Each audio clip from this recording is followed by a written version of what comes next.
देखते हैं अपना नेक्स्ट प्रोग्राम जो कि 300 प्लस प्रोग्राम्स के सीरीज़ में दूसरा प्रोग्राम है। एंड इस प्रोग्राम में हम लोग कैलकुलेट करेंगे एक ट्रायंगल का एरिया हीरोन्स फार्मूला के थ्रू। एंड उसमें हम लोग किस तरह से कोड को लिखेंगे वो सारी चीज़ें हम लोग देखेंगे VS कोड पे। लेकिन सबसे पहले हम लोग ड्राई रन करेंगे एंड उसके भी पहले हम लोग देखेंगे कि हम लोग एरिया ऑफ ट्रायंगल कैसे निकालते हैं हीरोन्स फार्मूला से। तो हालांकि सबको पता होगा लेकिन फिर भी मैं एक बार यहाँ पे बता दे रहा हूँ। अगर कोई एक ट्रायंगल है एंड उसमें 3 साइड है, कुछ भी दे रखा है 2 3 एंड यहाँ पे कुछ भी 3 दे रखा है, तो इसका हम लोग एरिया किस तरह से कैलकुलेट करेंगे हीरोन्स फार्मूला के थ्रू। तो हीरोन्स फार्मूला अगर आपको याद नहीं हो तो हीरोन्स फार्मूला क्या होता था। हीरोन्स फार्मूला के थ्रू हम लोग एरिया कैलकुलेट किस तरह से करते थे। तो होता था s root under s, s minus a, s minus b, s minus c, ये होता था हीरोन्स फार्मूला में। एंड जिसमें कि एस को हम लोग बोलते थे सेमी पेरीमीटर, एस को हम लोग बोलते थे सेमी पेरीमीटर। तो इसको हम लोग कैलकुलेट करेंगे एंड देखेंगे कि कोड में हम लोग किस तरह से लिख रहे होंगे। ये जो मैथमेटिकल फंक्शन इसमें यूज़ हुआ है स्क्वायर रूट, इसको हम लोग किस तरह से लिख रहे होंगे। एंड एक मैथमेटिकल फंक्शंस मैथमेटिकल एक्सप्रेशंस को हम लोग सी में किस तरह से लिख रहे होते हैं उसका एक सेपरेट वीडियो है, तो आप लोग जाके देख लो। इसमें तो मैं सिर्फ एक फंक्शन बताऊंगा लेकिन उसमें मैंने बहुत सारे फंक्शंस को ऑलरेडी डिस्कस कर रखा है जो कि मैथ के एक्सप्रेशंस हैं, उसको सी में किस तरह से लिखते हैं वो डिस्कस मैंने एक सेपरेट वीडियो में कर रखा है, तो आप लोग जाके देख सकते हो। तो इसमें हम लोग सबसे पहले क्या निकाल रहे होंगे, अगर एरिया निकालना है इसका तो एस निकाल रहे होंगे।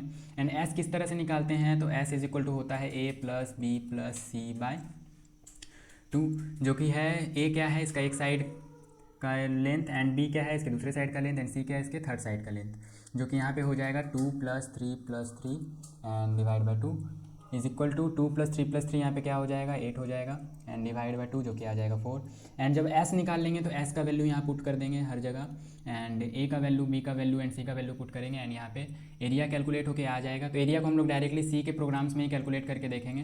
तो ये एक बेसिक आइडिया रहेगा सी को प्रोग्राम्स में बनाने का। एंड सबसे पहले हम लोग को डिक्लेयर करना होगा कुछ वेरिएबल्स को। तो हम लोग कौन कौन से वेरिएबल को डिक्लेयर करेंगे, तो सबसे पहले तो हम लोग डिक्लेयर करेंगे 3 वेरिएबल जो कि होंगे ट्रायंगल के 3 साइड को इनपुट करने के लिए। एंड डेफिनेटली अगर एरिया कैलकुलेट करना है तो हम लोग यूज़र से 3 साइड ही ले रहे होंगे या फिर हम लोग इनिशियलाइज़ कर रहे होंगे कंपाइल टाइम में 3 साइड। तो उसके लिए हम लोग ले लेंगे एक साइड ए, बी एंड सी, ये 3 कंटेनर हम लोग डिक्लेयर कर लेंगे एंड इनपुट हम लोग इसी कंटेनर में करा रहे होंगे, इसी वेरिएबल में हम लोग वैल्यू स्टोर कर रहे होंगे। तो ये 3 कंटेनर हम लोग ले लेंगे एंड उसके बाद 2 कंटेनर और चाहिए होंगे जो कि होगा एक एस को कैलकुलेट करके रखने के लिए, सेमी पेरीमीटर को कैलकुलेट करने के लिए रखने के लिए, एंड एक फाइनल जो होगा वो होगा ए जो कि होगा एरिया को कैलकुलेट करके रखने के लिए। ठीक है, तो ये टोटल 5 वेरिएबल हम लोग डिक्लेयर करेंगे। 3 वेरिएबल होंगे साइड्स को इनपुट करने के लिए, साइड इनपुट करने के लिए। एंड ये जो एस वाला वेरिएबल होगा ये होगा सेमी पेरीमीटर को इनपुट करने के लिए नहीं सॉरी, ये जो कैलकुलेट होके आएगा सेमी पेरीमीटर, इसको हम लोग इसमें स्टोर करा रहे होंगे सेमी पेरीमीटर को स्टोर कराने के लिए। एंड फिर फाइनली जो एरिया कैलकुलेट होके आएगा उसको हम लोग ए वाले वेरिएबल में स्टोर करा रहे होंगे। तो इस तरह से हम लोग कुछ प्रोग्राम में कर रहे होंगे। तो हम लोग देखते हैं प्रोग्राम में हम लोग इसको किस तरह से लिखेंगे और किस तरह से हम लोग रन करा रहे होंगे।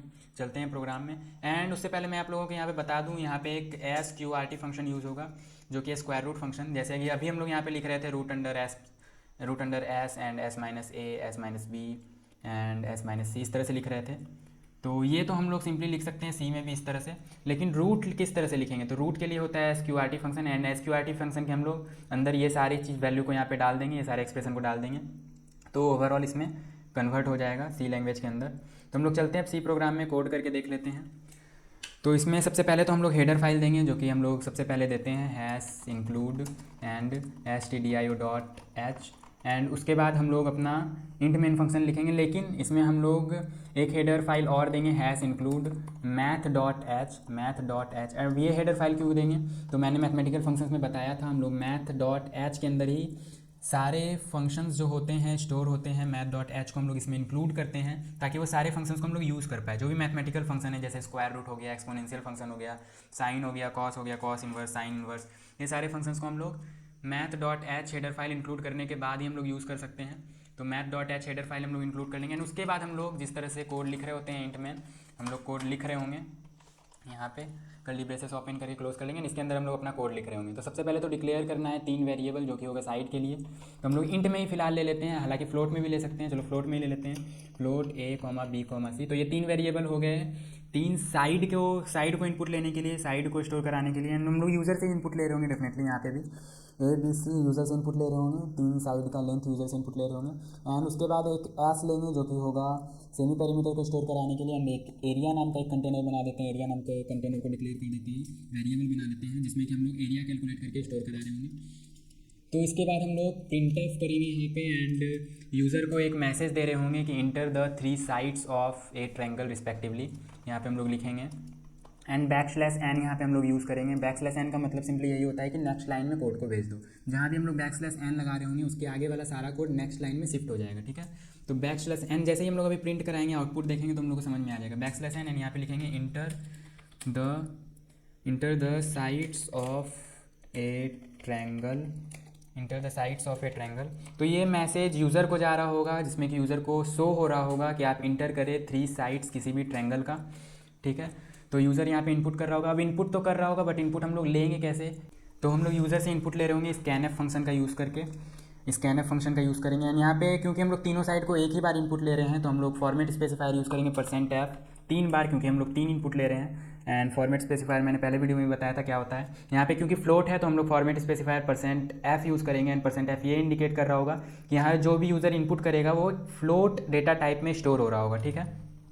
एंड कॉमा देके हम लोग किस कंटेनर में इसको स्टोर करा रहे होंगे उसका लिखेंगे %a, %b, %c। तो जैसे जैसे यूज़र इनपुट करता जाएगा सबसे पहला वैल्यू जाएगा ए वाले वेरिएबल में, ए वाले कंटेनर में, सेकंड वैल्यू जाएगा बी वाले कंटेनर में, एंड थर्ड वैल्यू जाएगा सी वाले कंटेनर में। तो इस तरह से वैल्यू जाके स्टोर हो जाएगा।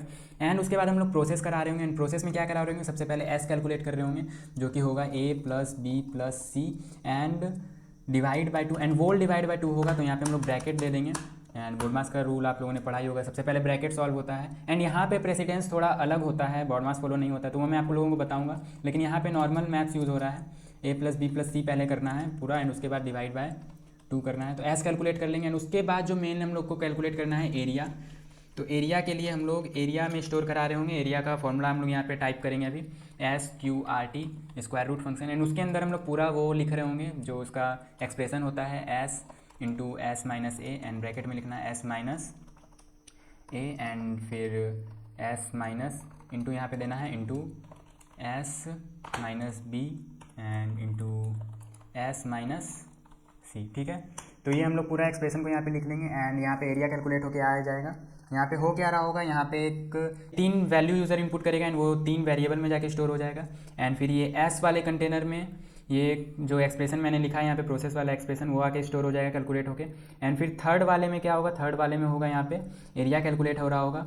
ए का वैल्यू यहाँ पे आके इनपुट होगा, बी का वैल्यू आएगा यहाँ पे, एंड सी का वैल्यू आएगा, एंड एस का वैल्यू, एंड ये एक्सप्रेशन से यहाँ पे एरिया कैलकुलेट हो जाएगा। एंड उसके बाद हम लोग एरिया को प्रिंट करा रहे होंगे, उसके लिए हम लोग यूज़ करेंगे printf फंक्शन। एंड एरिया को प्रिंट करा रहे होंगे, एंड यहाँ पे हम लोग एक मैसेज के साथ प्रिंट करा रहे होंगे एरिया ऑफ